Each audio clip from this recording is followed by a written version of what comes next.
انگریزی میں سے انفلیشن کہتے ہیں اور اردو میں ہم اکثر اس کے لیے افراط زر یا مہنگائی کا لفظ استعمال کرتے ہیں. تو انفلیشن کیا ہے اصل میں؟ انفلیشن چیزوں اور سروسز کی قیمتوں میں اضافے کو کہتے ہیں.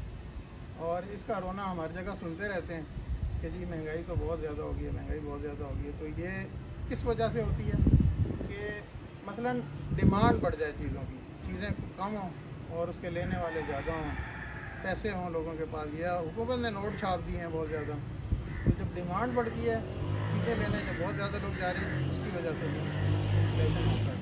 دوسرا کاسٹ ڈریون انفلیشن ہوتا ہے، یعنی کہ کسی را مٹیریل کی قیمت بڑھ گئی، تنخواہیں بڑھ گئیں، اس کی وجہ سے بھی انفلیشن ہوتا ہے. انفلیشن کو ناپا کیسے جاتا ہے؟ ایک تو کنزیومر پرائس انڈیکس، یعنی ایک چیزوں کی ایک لسٹ بنا لی گئی ہے کہ یہ چیزیں ہیں، ضروری چیزیں کسی معیشت میں، ان کی قیمت لے لی گئی ہر مہینے، اس مہینے بھی لی، اگلے مہینے لی، اس کو کمپیئر کریں تو یہ کمپیریزن ہو گیا کہ انفلیشن میں اضافہ ہوا ہے.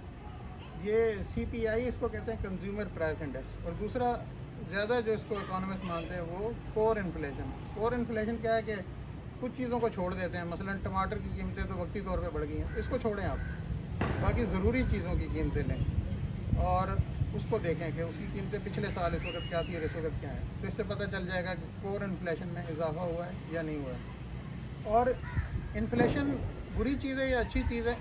انفلیشن کسی حد تک اچھی چیز ہوتی ہے. اگر 2% 3% ہو تو اسی سے اکانومی بڑھتی ہے اور گروتھ ہوتی ہے، کاروبار ہوتا ہے. اب آپ یہ سوچ لیں کہ اگر کسی چیز کی قیمت ہی نہ بڑھے تو وہ اس کو بیچنا اتنا فائدے کا سودا نہیں ہوگا. اس وقت چائنا اس کا شکار ہو رہا ہے. چائنا میں اس کے پاس اتنا پیسہ ہے، ٹریلینز آف ڈالر پڑے ہیں اور چیزیں لوگوں نے خرید لی ہیں، اب اس کی ضرورت نہیں رہی.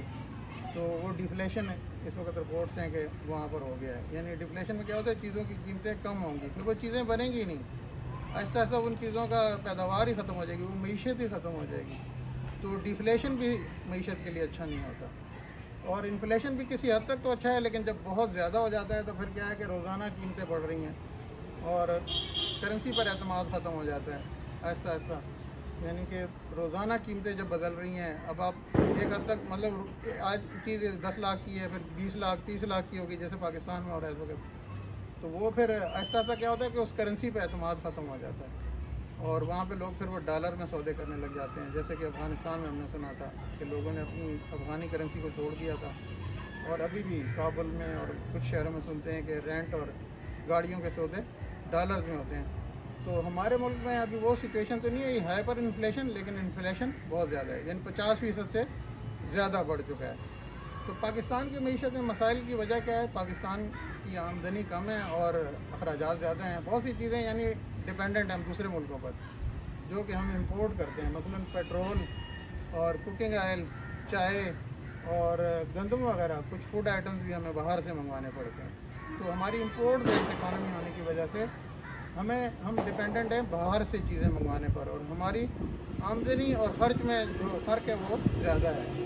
تو اس خسارے کو پورا کرنے کے لیے ہماری حکومتیں بہت سے عرصے سے، کئی دہائیوں سے قرضے لیتی رہیں، جو کہ اب اتنے زیادہ ہو چکے ہیں کہ ان کی سود کی ادائیگی میں ہی ہمارا 70% چلا جاتا ہے بجٹ کا. تو پھر ہماری معیشت انتہائی کمزور ہوگی اور اس کی وجہ سے ہماری کرنسی ڈی ویلیو ہو رہی ہے. ہم مزید قرض لے کر ان اخراجات کو پورا کر رہے ہیں. پچھلے دنوں میں ہم نے سنا کہ ہم نے ملک کو ڈیفالٹ نہیں ہونے دیا. تو ڈیفالٹ IMF اور ورلڈ بینک نے قرضہ نہیں دیا، لیکن ہم نے ڈیفالٹ سے ملک کو بچا لیا. تو وہ ڈیفالٹ کو بچانے کا کیا طریقہ ہے؟ آپ نے پیمنٹ ہی کی ہے نا، اور وہ جب ورلڈ بینک اور IMF نہیں دیتے تو پھر آپ مہنگے کمرشل قرضے لیتے ہیں.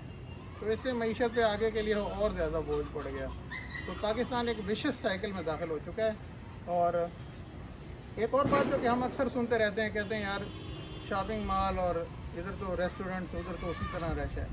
تو اصل میں انفلیشن سے بھی بہت سے لوگوں کو اور حکومتوں کو بھی فائدہ ہوتا ہے کہ مثلا گاڑیوں کا کاروبار کرتا ہے کہ اس کی گاڑیاں مہنگی ہو گئی، اس میں بیچ دی تو اس کو تو فائدہ ہوا ہے. کسی کا پلاٹ، یہ جو لوگ مہنگائی کا رونا رو رہے ہیں، یہی بڑی خوشی سے بتا بھی رہے ہوتے ہیں کہ میرا 1 کروڑ والا پلاٹ جو ہے وہ 4 کروڑ کا ہو چکا ہے. تو وہ جب اس کو بیچتے ہیں تو ان کو بہت فائدہ ہوتا ہے. تو وہ لوگ خرچ کرتے ہیں جن کے پاس وسائل ہیں. لیکن 50% 60% ایسے لوگ ہوتے ہیں جن کے پاس کوئی وسائل ہی نہیں ہے سرے سے، جو غربت کی لائن سے نیچے ہیں. تو وہی لوگ انفلیشن سے بے حد متاثر ہوتے ہیں، جن کے پاس پھر کھانے پینے کو بھی نہیں ہوتا اور خوراک، تعلیم، صحت، یہ تمام چیزوں سے وہ محروم ہو جاتے ہیں.